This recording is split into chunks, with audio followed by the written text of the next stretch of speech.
인천 온누리교회 창립 20주년을 맞이해서 기쁨의 축제로 하나님께 예배드리게 되어서 얼마나 감사한지 모릅니다. 2기 사역을 책임지게 되면서 하나님께로부터 각 캠퍼스 비전 교회가 더 부흥하고 활성화되도록 하는 일을 목회의 중점 목표로 두고 사역을 해왔습니다. 그래서 가장 앞서서 또 건축을 한 인천 온누리교회가 20주년을 맞이하면서 많은 성도들이 함께 성령 안에 공동체를 이루어가고 있음을 볼 때 하나님께 감사를 드립니다. 어제는 제가 동경 온누리교회가 25주년을 맞이해서 동경에서 축하 감사 예배를 모든 성도들이 함께 모여서 예배를 드렸는데 너무나 큰 감동을 경험했습니다. 복음화율이 가장 낮은 나라인 일본, 그 땅의 일본인과 한국인들이 함께 어우러져서 공동체를 이루고 또 세계 복음화를 위해서 함께 결단하는 그런 모습, 온누리교회 하는 목사님을 통해서 주신 선교의 비전이 동경 온누리교회를 통해서 이루어지는 것을 보면서 큰 감동을 경험했습니다. 오늘 이 자리에 인천 온누리에도 동일한 감동이 계속 이어지고 있어서 감사를 드립니다. 제가 커튼을 좀 올려달라고 했는데 이유가 있습니다. 보통 여러분들이 시선을 방해하는 것을 이렇게 방지하기 위해서 커튼을 내렸는데요. 이 인천 온누리교회 예배당 겉을 두르고 있는 것이 십자가입니다. 그래서 혹시 자세히 보지 못한 분들은 모르겠지만 많은 우리 성도 개개인이 지는 자기 십자가, 많은 십자가가 이어져서 교회 예배당을 이렇게 감싸고 있는 형태의 디자인으로 제가 그때 이 디자인 팀과 의논해서 한 것이고, 또 십자가가 이렇게 예배당 안에 걸려 있는 십자가 아니라 이렇게 창문 밖에 세상을 향해서 나아가고 있는 이 십자가, 그런 의미로 지어져 있어서 함께 설명해 드리고 싶어서 이렇게 함께 올려달라고 했습니다.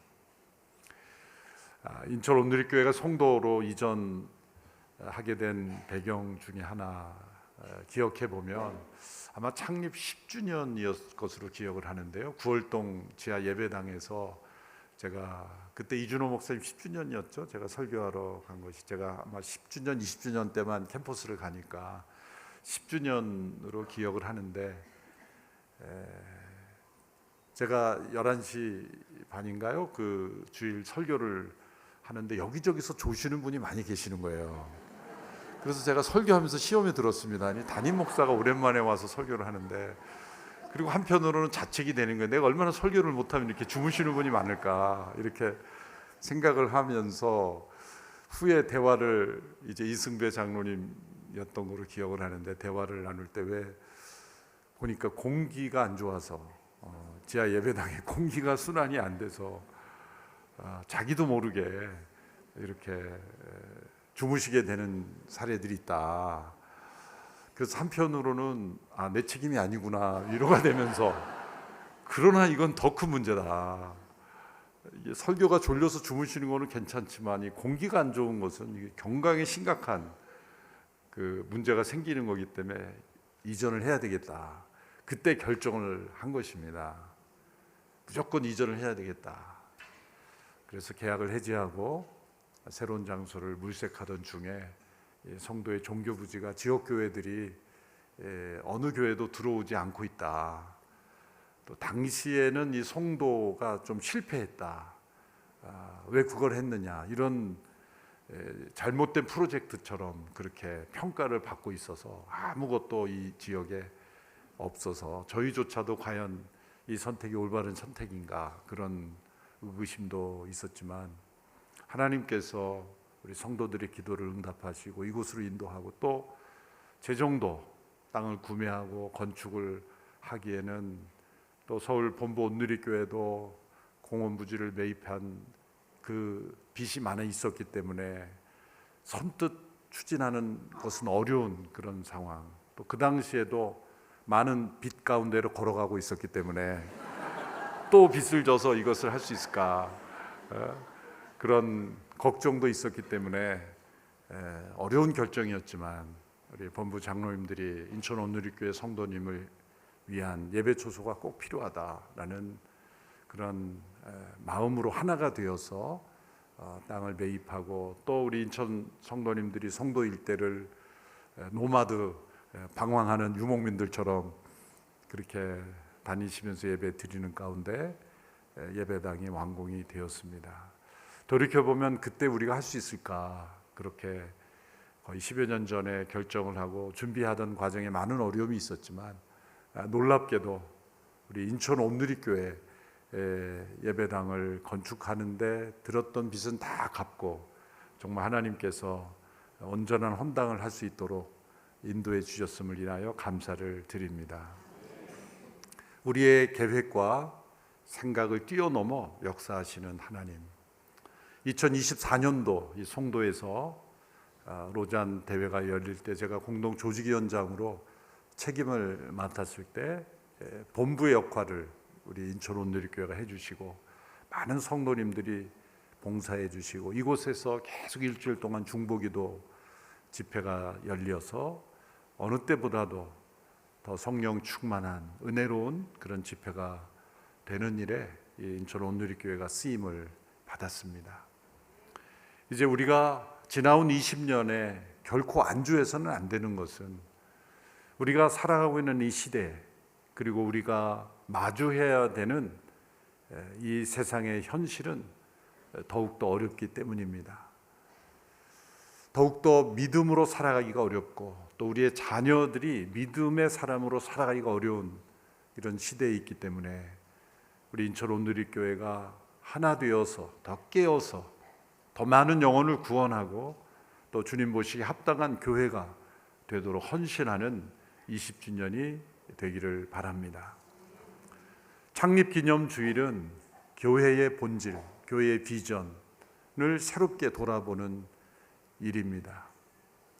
지난 40주년 온누리 사역축제 때 제가 설명했던 내용을 다시 상기하며 많은 성도들은 못 드셨기 때문에 말씀을 드리고자 합니다. 교회에는 세 가지 종류가 있습니다. 역사적으로 존재했던 모든 교회는 이 세 가지 교회 중 하나로 분류될 수 있습니다. 첫 번째 교회는 미셔너리 처치, 선교사로서 존재하는 교회입니다. 그저 선교사를 파송하고 후원하는 정도가 아니라 모든 성도들이 자신의 삶 속에서 선교사의 의식을 가지고 그런 부르심의 의식을 가지고 살아가는 교회입니다. 이런 미셔너리 처치의 특징 세 가지를 제가 ABC로 정리해 보았는데, 첫 번째 A는 어포슬, 이건 사도들이라는 뜻이죠.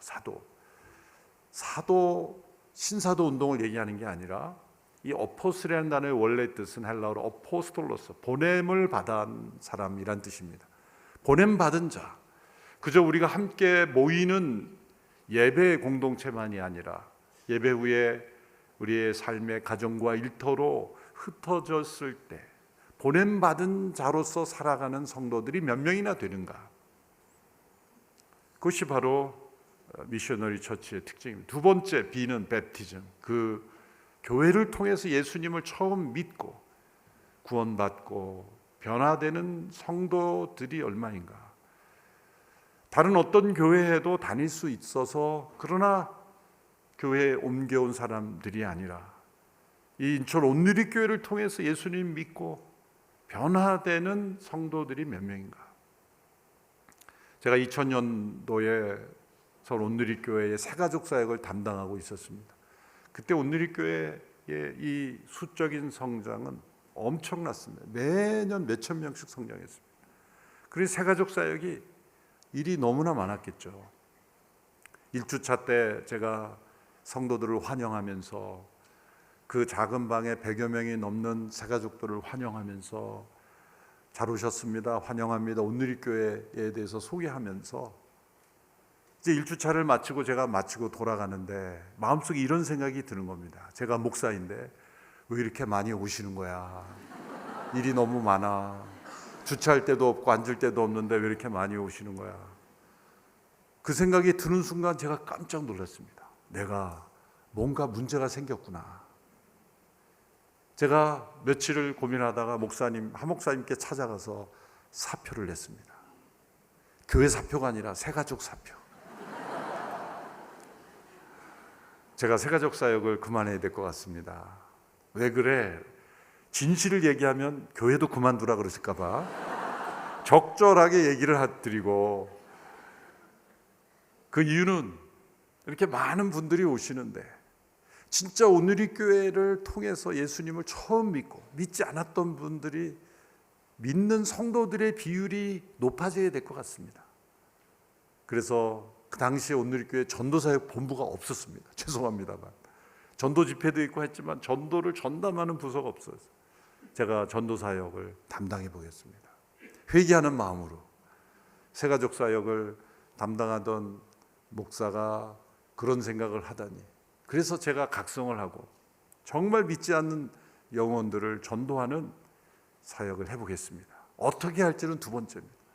그렇게 결정을 내리고 목사님께 허락을 받고 전도사역 본부를 만들어서 지금까지도 이어져 왔습니다. 그때 하나님께 주신 아이디어로 맞춤 전도 집회를 시행하고, 지금까지 약 통계를 내보면 2만 7천 명이 넘는 불신자들이 그 집회에 참여했고 결신율이 64%. 다 통계를 내봤어요. 모두가 오늘이 교회 나오시는 건 아니죠. 그러나 많은 분들이 그 집회를 통해 예수님 믿고 구원받는 그런 일에 쓰임 받았던 지난 그 오늘이 교회 역사 속에서 우리가 다른 문화권 해외로 선교사님을 보낼 뿐만 아니라 우리 삶 주변에 복음을 들어야 될 많은 영혼들에게 복음을 전하는 그러한 일에 우리가 헌신하는 일을 놓친다면 어쩌면 각자 예배드리러 왔다가 흩어지는 컨슈머 처치가 될 위험성도 있습니다. 그러므로 인천 온누리교회 이제 주차할 곳, 앉을 곳이 없을 정도로 많은 성도들이 모이는 이 시점이 제가 그때 새가족 사역을 담당했을 때 그런 마음처럼 진짜 예수님을 안 믿는 성도들을 구원하는 일에 우리가 헌신하는 교회가 되는 결단을 해야 된다는 것입니다. 만일 그렇다면 아기를 낳은 어머니가, 아버지가 그 아이를 보호하기 위해서 서서 있듯이, 아이를 안고 예배 드리듯이, 그런 어머니의 마음, 아버지의 마음을 품는다면 믿지 않는 영혼이 예배 드릴 장소를 양보하는 부모의 마음이 있는 것입니다. 그 영혼들이 주차할 자리를 내가 비워줘야 되겠다고 생각해서 대중교통을 이용하는 것입니다. 그런 마음이 없으면 계속해서 주차할 자리는 부족하고 앉을 자리는 부족한 것입니다. 나 중심적 내가 앉을 자리, 내가 주차할 곳을 찾는 그런 마음이 아니라 믿지 않는 영혼들을 믿게 하는 교회로서 힘을 합치고 함께 기도하는 교회가 될 때만이 미셔너리 처치로 계속 존재할 수 있는 겁니다. 이 부분을 제가 여러분들에게 말씀드리고 싶습니다. 세 번째 셀, 이것은 건강한 살아있는 생명력 있는 소그룹이죠. 그저 1,000명이 치면 3,000명 개인이 모인 교회가 아니라 건강한 순으로 함께 모여서 교회를 이루어가는 그런 모습이 바로 사도행전적 교회, 미셔너리 처치입니다. 그 순별로 선교사님들을 돕고 지역사회를 봉사하고 잃어버린 영혼을 구원하는 그러한 교회의 기본 단위가 되는 교회입니다. 그런데 이런 미셔너리 처치가 바로 그러한 미션을 잃어버린다면 두 번째 단계로 옮겨가게 되는데 그것은 바로 메인테넌스 처치예요. 현상 유지하는 데 급급한 교회입니다. 많은 교회가 역사가 흘러가면서 수십 년이 되면서 이제 제도가 잘 갖춰집니다. 첫 번째 단계에서는 없었던 제도들이 정착이 되고 그리고 사역들도 잘 유지가 됐습니다. 그러나 첫 번째 단계의 미션의 그 마음을 잃어버린다면 이제 그저 현상 유지하는 겁니다. 겉으로 볼 때는 잘 운영되는 것 같지만 그저 메인테넌스 하는 거예요. 이런 교회의 세 가지 특징은 뭐냐면 첫 번째는 어텐던스, 몇 명이 모이냐, 두 번째는 어떤 건물이 있느냐, 세 번째는 헌금이 얼마나 모이냐. 이런 부분이 중요한 부분이기도 하죠. 그러나 사람이 많이 모이고 큰 건물이 있고 헌금이 많으면 좋은 교회냐? 이 세 가지 기준으로 볼 때 우리나라 이단들이 다 제일 좋은 교회가 될 겁니다. 그렇지 않습니까? 그러므로 얼마나 모이느냐, 어떤 건물이냐, 어떤 헌금이 얼마나 모이냐는 가장 중요한 이슈가 되어서는 안 됩니다. 부수적인 것입니다. 중요한 지표이긴 합니다만 그것이 교회의 본질적 지표가 될 수는 없어요. 앞서 설명한 대로 보냄받은 선교사로 살아가는 성도들의 삶과 믿지 않는 영혼들을 구원하는 일에 얼마나 열심을 내는 것과 서로가 그리스도 안에서 몸으로 세워져 가는 그런 생명력 있는 순으로 얼마나 세워져 가고 있는가가 더 중요한 것입니다. 그런데 이렇게 메인테넌스 처치가 되면은 머지않아 세 번째 단계에 봉착하게 되는데 그것은 바로 뮤지엄 처치가 되어버리는 거예요. 혹은 모뉴먼트가 되어버리는 거예요. 뮤지엄은 매우 소중한 것이죠. 역사를 보존하고 후대에 알려주는 것입니다. 그런데 교회는 뮤지엄이 되어서는 안 됩니다. 과거 역사를 보존하는 게 목적이 되어서는 안 됩니다. 그런데 안타깝게도 교회 역사가 오래될수록 많은 교회들이 박물관 같은 교회가 되어버립니다. 유럽의 많은 교회가 박물관이 되어버리고 맙니다. 제가 독일의 한 마을을 방문했을 때 그 마을의 중심, 이 종교개혁 시대의 루터로 인한 영향력으로 인해서 독일은 마을마다 가장 중요한 곳에 교회가 있고 예배당보다 더 높은 건물이 있을 수가 없습니다. 그 마을 앞에는 공원이 있고 많은 사람들이 모이는 예배당 중심으로 커뮤니티가 형성되었던 것이 독일입니다. 지금 독일을 가보면 교회가 전부 박물관이 되어버렸어요. 한 교회를 방문했는데 문이 잠겨 있습니다. 우리가 잠시 방문합니다. 문을 열고 소개를 하는데 그 옆에 걸려있는 그림을 소개합니다. 이 그림이 독일에서 어떤 면에서 가장 오래된 그림이다 소개를 합니다. 그리고 빨리 나가달라는 거예요. 왜? 우리가 내뱉는 산소 때문에 이 그림이 부식되니까 빨리 나가달라는 거예요. 속으로 아니 저런 그림은 박물관에 걸어야지 왜 교회에 걸어놓고 사람을 빨리 나가라 그런가. 주인이 바뀐 것이죠. 박물관이 되어버린 교회는 언제나 의사결정을 과거 중심으로 합니다. 우리가 어떻게 과거에 해왔는가가 더 중요해요. 미래에 어떤 교회가 될 것인가가 중요하지 않습니다. 안타깝게도 많은 교회들이 박물관이 됩니다. 역사가 흘러갈수록. 저희 교회 부교육자로 있다가 지방의 한 교회 담임 목사로 가신 목사님이 계십니다. 제가 너무 그 얘기가 충격적이어서 늘 떠오릅니다. 오늘 이 시간에도 또 떠오릅니다.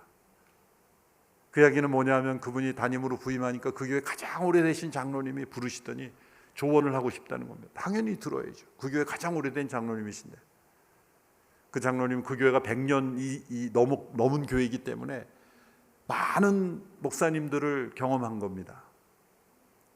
그런데 이 젊은 목사님에게도 이제 과거에 여러 목사님들이 항상 이 세 가지를 강조하던데 저는 이 세 가지가 너무 마음에 들지 않습니다. 좀 강조하지 말아 주십시오. 그게 뭡니까? 저 유념해서 고치겠습니다. 그랬더니 첫 번째, 땅끝을 왜 강조합니까? 가보지도 않은 땅끝. 우리 집 앞마당이나 살합시다. 그러는 거예요. 두 번째, 차세대. 우리 같은 올드 세대는 왜 돌보지 않고 왜 차세대만 맨날 하느냐. 세 번째는 담임 목사님들이 새신자만 보면 환영하고 우리 같은 구신자는 늘 찬밥이다. 이 세 가지 이거 강조하지 말아달라는 거예요. 그게 그 교회 가장 오래된 분이 하는 말이에요. 땅끝 차세대 세 가족. 싫습니다. 충격 아닙니까? 그래서 제가 돌이켜보니까 저도 미국에서 목회할 때 그와 비슷한 얘기를 들었어요. 그게 가장 오래되신 안수 집사 한 분이 계셨는데 그분이 아프셨어요. 그런데 그때 성도들이 많이 예배를 드리고 있었기 때문에 제가 일일이 기억을 못 하잖아요. 근데 그분이 몇 주 안 보이신다 이런 생각이 들었는데 이 워낙 주지원들이 몇백 명이 있어서 한 주에 100명 정도는 항상 이 비행기 타고 어디에 가 있어서 어디 가셨겠지 생각한 거예요. 근데 이분이 한 3주인가 찾아오신 거예요. 어떻게 담임 목사님, 내가 아파서 못 나왔는데 전화 한 통도 없이 신방도 안 하냐. 속으로는 얘기를 해주셔야 알지 제가 어떻게 합니까? 출석을 매주 부릅니까? 막 여기까지 얘기가 나왔지만 그 얘기를 하는 순간 쫓겨날 수 있으니까 사귀고 제가 목회 부족해서 죄송합니다. 다음부터는 더 신경 쓰겠습니다. 근데 그분이 연이어서 하신 말씀이 충격이었습니다. 저는 이래서 새가족 많이 오는 거 싫습니다. 담임 목사님들이 성도를 개인별로 다 케어를 못하고 주차할 데도 없고 저는 새가족 많이 오는 거 싫습니다. 제가 이 얘기를 할 때 혹 찔리시는 오래된 성도들이 계시지 않나. 충격이었습니다. 두 분의 공통점은 일단 너무 솔직하다는 거죠. 두 번째는 선교와 전도의 마음이 전혀 없다는 거예요. 또 하나 공통점은 그게 가장 오래됐다는 거예요.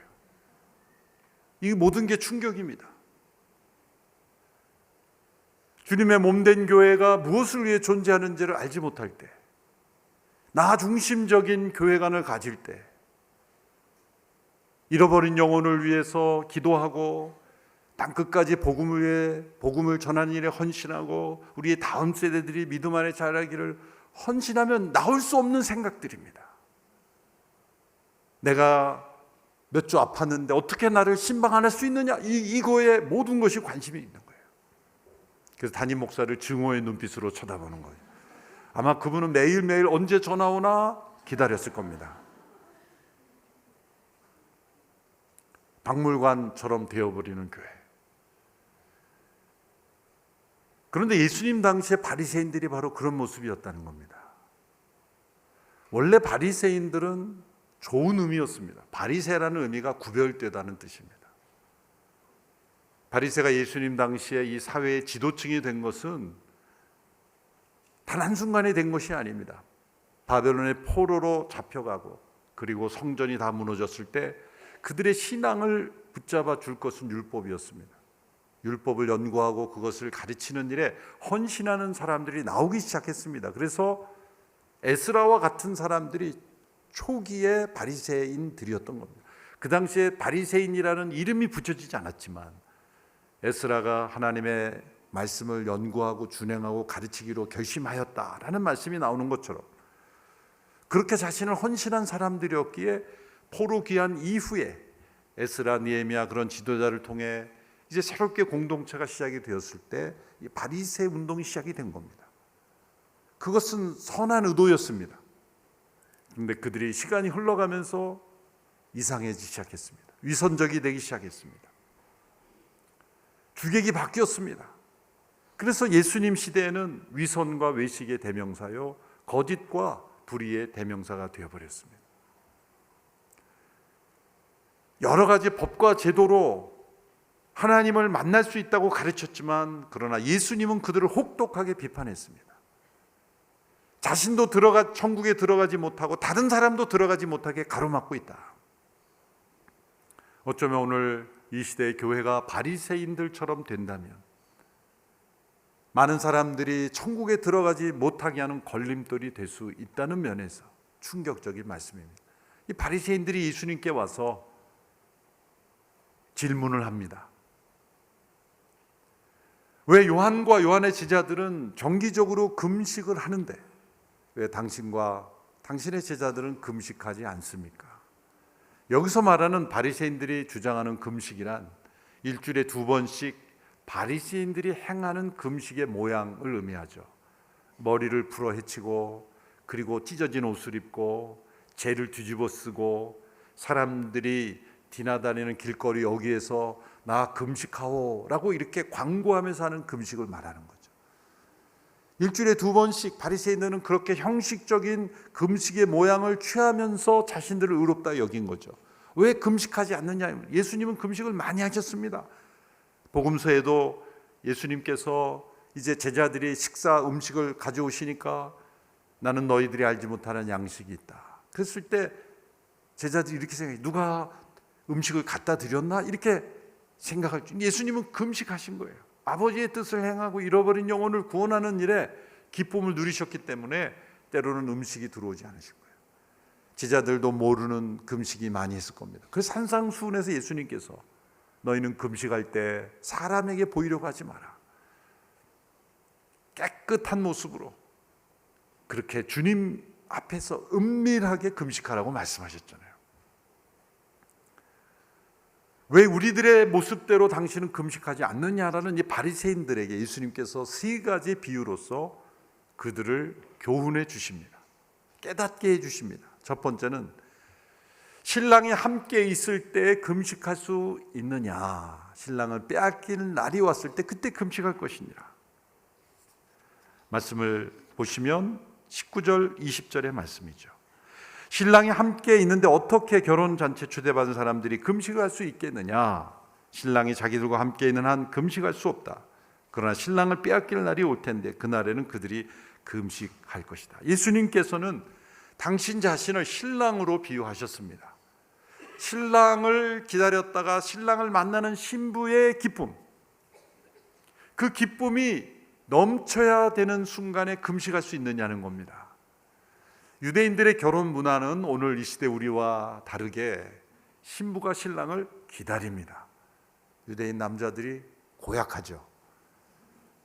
잠깐 기다리는 게 아니라 언제 올지 모릅니다. 신랑이 적어도 일주일 이상, 그러니까 며칠을 기다릴 수도 있는 거예요. 그래서 비유 가운데 이 기름을 준비하고 있지 못하다가 기름이 떨어져서 기름을 구하러 갔을 때 신랑이 와서 신랑을 맞이하지 못했다, 그런 비유도 나오지 않습니까? 그래서 신부가 신랑을 기다리고 신랑이 갑작스럽게 나타날 때 그 기다림을 통해서 신랑을 사모하는 마음을 극대화시켜서 신랑을 만날 때 그 기쁨을 극대화시키려고 한 거죠. 그러나 고약한 거죠. 신랑이 신부를 기다리는 게 낫죠. 그런데 왜 그런 문화가 있었는가? 그것은 신랑 되신 예수님께서 우리에게 오실 때 우리 모두가 기쁨으로 맞이하는 것을 우리에게 알려주기 위해서 그 문화를 사용하신 거예요. 그 신부가 신랑을 맞이했을 때의 기쁨, 그 기쁨이 바로 교회에 있어야 될 가장 중요한 운동력입니다. 우리가 함께 모여드리는 예배는 결혼 잔치와 같습니다. 신랑 되신 예수님을 우리 모두가 그리스도의 신부로서 만나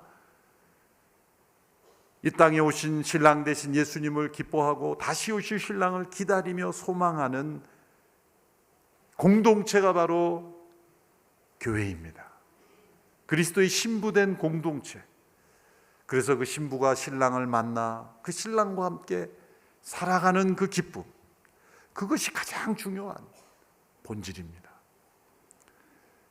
예수님은 이 신랑을 자신을 비유했을 때 이 세례 요한을 통해서 우리에게 알려주시는 귀한 교훈이 있습니다. 요한복음 3장에 보면 이제 신랑을 만나는 그 기쁨이 무엇인지를 세례 요한이 이렇게 고백합니다. 3장 29절에서 30절 말씀을 같이 읽어볼까요? 시작. 신부를 얻는 자는 신랑이다. 그러나 신랑의 친구는 신랑을 기다렸다가 신랑의 음성을 들으면 그 음성으로 인해 매우 기뻐한다. 나는 이런 기쁨으로 충만하다. 그는 흥해야 하겠고 나는 쇠해야 한다. 이 말씀을 세례 요한이 한 것은 그 배경이 세례 요한을 따르던 많은 사람들이 이제 예수님께서 공생애를 시작하시자 예수님께로 다 가는 겁니다. 그래서 세례 요한의 제자들이 이제 힘이 빠진 겁니다.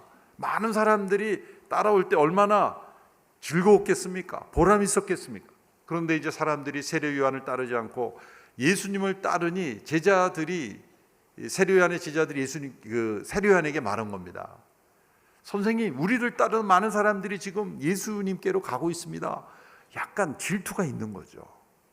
경계가 있는 겁니다. 예수님과 지금 경쟁 상대로 생각하는 겁니다. 그때 요한이 이 말을 한 겁니다. 나는 신랑의 친구다. 이 부분은 개역 번역이 훨씬 번역을 잘한 것 같아요. 들러리다. 들러리. 여러분, 우리나라에는 들러리 문화가 없죠. 미국에 가면 들러리 문화가 중요한데 어떤 신부 들러리가 신부보다 더 화려하게 입고 오면 되겠습니까? 신랑의 들러리가 신랑보다 더 멋있게 안 되는 거예요. 들러리는 신랑 신부를 돋보이게 하기 위해 존재하는 것이고, 그 신랑과 신부가 함께 만날 때 가장 기뻐하는 친구가 되는 거죠. 여러분, 교회의 본질은 여기에 있습니다. 그것은 또 다른 신부가 그리스도를 만날 때 만나도록 우리가 이끌어 주는 것이고, 그리고 또 한 영혼이 신랑 되신 예수님을 만날 때 기뻐하고 박수를 쳐주는 거예요. 여러분, 이 기쁨이 교회 안에 반드시 있어야 합니다. 이것이 없으면 미셔너리 처치가 될 수 없어요. 그저 유지하는 겁니다. 문화단체가 돼버리고 종교단체가 돼버리고 클럽이 돼버립니다. 그러면 박물관이 되어버리는 거예요. 시대의 고난도 이겨낼 수 없고 작은 어려움도 극복할 수가 없습니다. 여러분, 결혼식을 마치고 피로 현장에 갔는데 오늘은 금식입니다 이렇게 써붙였는데 봤습니까? 제가 참석했던 가장 비참했던 결혼식이 있었어요. 예식을 마치고 내려갔는데 그 신부인가요 신랑 아버님이 도시락을 뒤에다 이렇게 쌓아놓고 2번 먹나 살펴보면서 하나씩 이렇게 그 줄 서서 도시락을 봤는데 이거 먹어야 되나?